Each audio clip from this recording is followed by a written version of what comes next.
Well, hello and welcome to Lockdown Britain, specifically Lockdown Wales again. And as always, when I think I've got a quiet moment, what happens?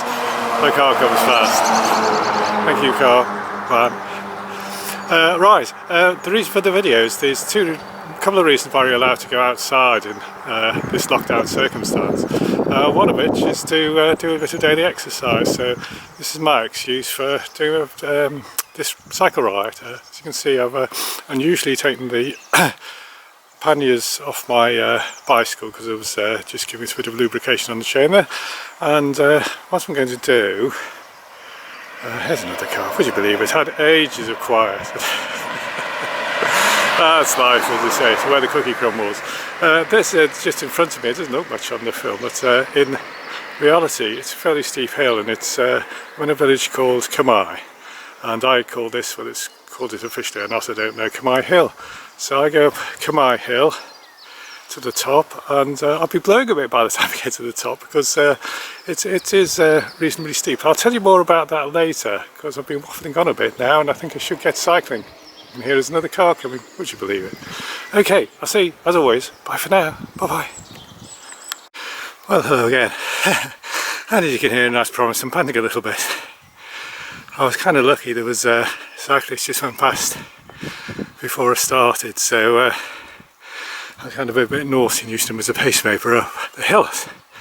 There's kind of three sections.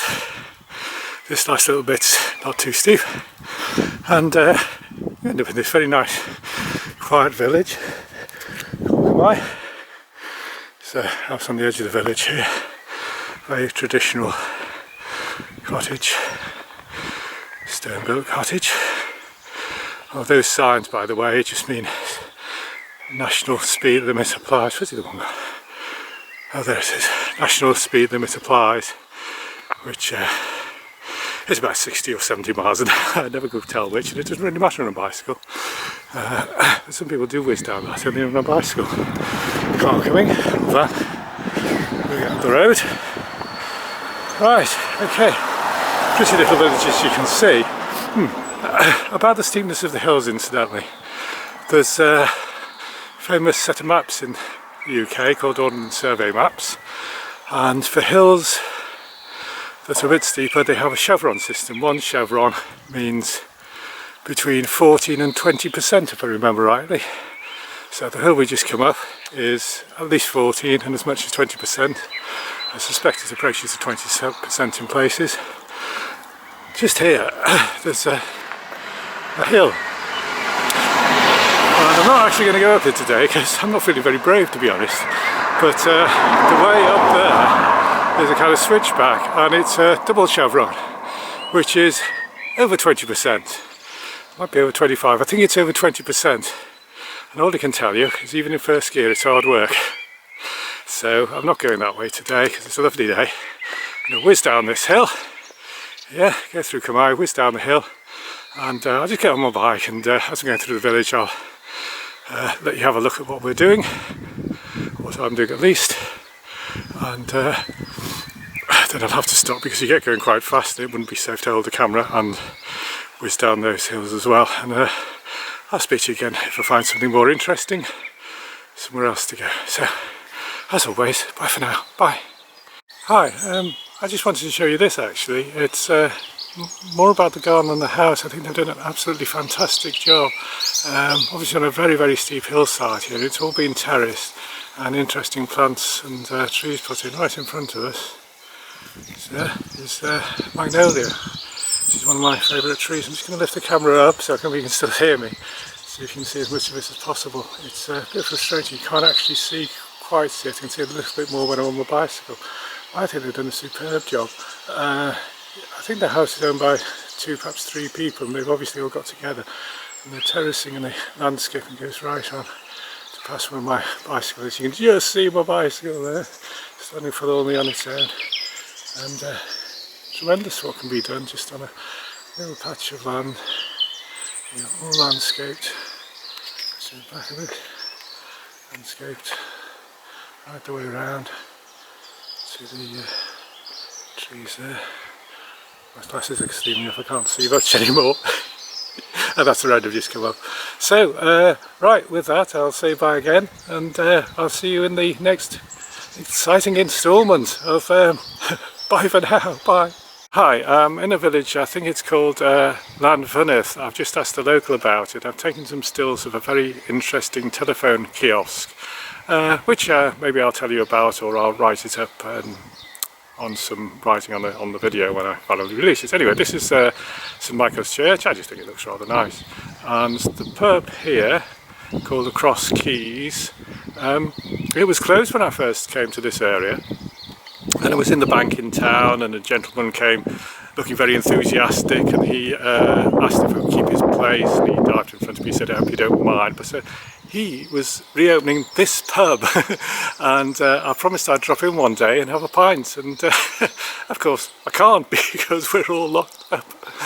And here's the now closed post office, as many are these days, but a very interesting bronze coloured telephone kiosk. It's bronze colour in memory of a girl from the village who got an Olympic bronze medal in skeleton, I believe. So a bit more about that another time. And I'll just take you all the way around. It's somebody's kind of vegetable patch, I guess. Here, there's not much in it. Looks like you're going to do some vegetables. And that's it. We're all the way around. And that's just a nice view of the village. And let's come back up here a bit. It's not so good on camera always, but I can see it quite clearly. This is a bit of a wide angle lens, but it's just lovely countryside. Very, everything's in bloom and lovely and green. Wonderfully softens the landscape, which I really like. So, instead of being all poetic, I think I'd better get on with my cycle ride, because I promised Carolyn we'd go for a walk after this, and she's going to wonder what the heck I'm up to. So, as always, bye for now. Bye. Hello. I've just come out of the village, the previous village I was in, and on the advice of a lady I was speaking to there, turned right, next right, and found this really nice country lane, and I just stopped by a field here. I'll show the country lane in a second, which is that's quite nice. Got lots of horses, and Carol and I have a mutual friend, Debbie, who's a very keen horse lady. It's in the blood apparently, and you know, if you don't grow up with it, you don't really understand things about horses, but she does. She grew up with it, and I had a misconception actually. I thought all horse people were very, very rich, but Debbie most certainly isn't. But she's got little bits of land here and there, and she's very keen on her horses, so good for her. So I've taken a still of that horse over there. I'll just show you I'm in a really awkward position actually. Stupidly, I've still got my bike propped between my legs here. I'll just swing all the way around, try not to creak my back. And that's just a typical single track lane that we have in this part of the world. So I hope the camera sorted the focus out. I can't really see very well. That's the kind of lane I'm going to be cycling on for a little while, and I've never been down here before, so it'll be great fun to see where I end up. So, yes, oops, that's it. Zoom out, that's where we are. And as always, bye for now. Hello again. I just thought I don't know where I am. Well, I know roughly, but not exactly. I say I've not been down this road before, so I'm going to try holding the camera and just go down here. Just because it's kind of nice, isn't it? You know, going along. I think I'm actually going to run out of memory shortly, so I'm going to have to delete some things. So let's go down here. It is kind of nice being in a bicycle.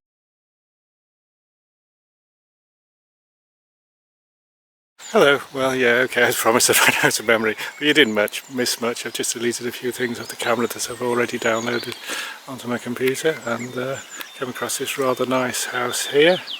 I think this is pretty much one of my many ideal dwellings around here. I wish I was rich and could own something like this, but I'm not, and there you go. I've got a tiny little house, or a small little 2-bedroom house, and we live happily there, so that's okay. And I can still come out to the countryside. Countryside is free, as it should be, and so is the air we breathe, thank goodness. And this is just a lovely scene. So, yeah, I was going to say I'll cycle on a bit further, but looking down the lane I can't see anything very interesting, so I think I'll carry on with this method of stopping when I see something that's picturesque or interesting. But for now, I'll just shut up for a second and listen.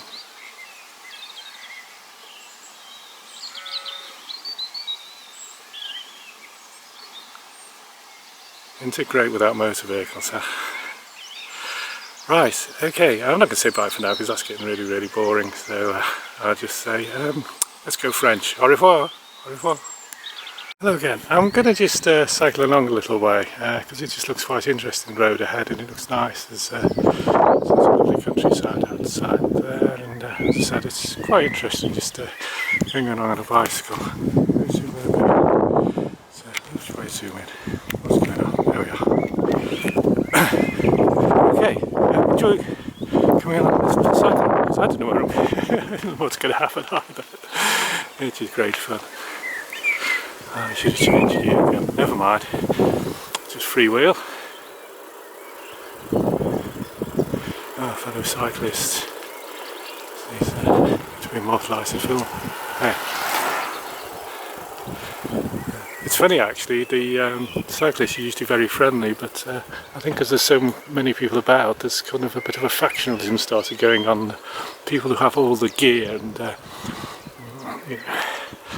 proper helmets. Well, I've got a proper helmet now, but racing bikes, and they have things with Sky written on, and they obviously have all the kit and the lycra and the clippy pedals and all this sort of thing. They're not quite so ready to say hi to some of them are, in fact, well, probably most still are, but there are one or two who just sort of look at you with vague disdain when they see that you're just wearing a standard tatty old t-shirt and a pair of scruffy shorts with bits of paint and oil on. You can't ride a bicycle looking like that. And I say, oh yes they can. There's a barn here, village.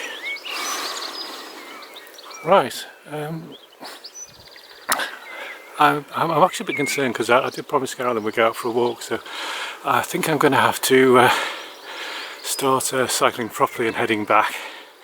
So I'll say bye-bye for Wales, and I think for this exercise video, unless I see something particularly interesting, as last time, all the best for everybody. The good people of Gambia are still looking after you really well. So bye-bye from me. And you never know, I might think of something, a subject for lovely house, some other subject for a video another time. So, all the best, and bye for now. Bye. Hello again. This is a kind of a footnote or a bit of an addendum because I've already said goodbye, haven't I? But what happened was, as I was going along the road, I saw a sign to the country park, which is pretty much directly in front of us there, and it's on the top of a bit of a hill, and I've come up where the blue car is. You can see just over there. There's a valley to our left, and I came up that hill, and when I first came to this area, this is just behind me is where I first saw all this, but the view, I think you'll see, is pretty magnificent from here. And of course it's even better if you can get into the country park. It goes right across the plain there. The sort of concrete buildings you can maybe just make out behind the tree there. That's Hanson's cement works. Well, after that it all got rather windy and you couldn't hear a thing, so I thought I'd end this little video with a couple of stills and a couple of maps to show you exactly where I am in the world. So this is a picture across the plain. In front of us is Hanson Steel, it's not Steelworks, Cement Works. You can just see that concrete building there, and just behind it, you can't quite make it out here, is what I think of as the new Runcorn Bridge, which is officially the Mersey Gateway. It has as you can see, quite an iconic architecture there. Just to the right is a lake near Hope, and that's a lake that Carolyn and I were hoping to go kayaking on this summer. We bought an inflatable kayak and we were going to do a bit of kayaking on there, but I guess that's not going to happen now with all this nasty old virus and all this lockdown business. Yeah, where am I in the world? Well, here's a map, and I guess you recognise the country on the top right there, and I'm that little green piece with a 1 in it on the edge of the UK in Wales. And if you zoom in a bit there, a little more detail, just above where the little green dot is the Wirral, and just slightly to the right of that is Liverpool. Quite famous for the Beatles and his football club, of course, and that's where I grew up. and if you go from the dot and go almost directly northeasterly direction, you come across a bridge that I mentioned before. That's Runcorn Bridge, and it's about 20 miles away. So the pictures I showed you before from the top of Hope Mountain, 20 miles to the horizon. And I think I'll stop there, because I've gone quite a long way from cycling and exercise in this video. So all the best to you all and the good people of Gambia, and I hope you're still healthy and reasonably happy, and I hope you'll soon be able to carry on with your world tour. So I won't say bye for now, I'll just say goodbye and all the best. Bye bye.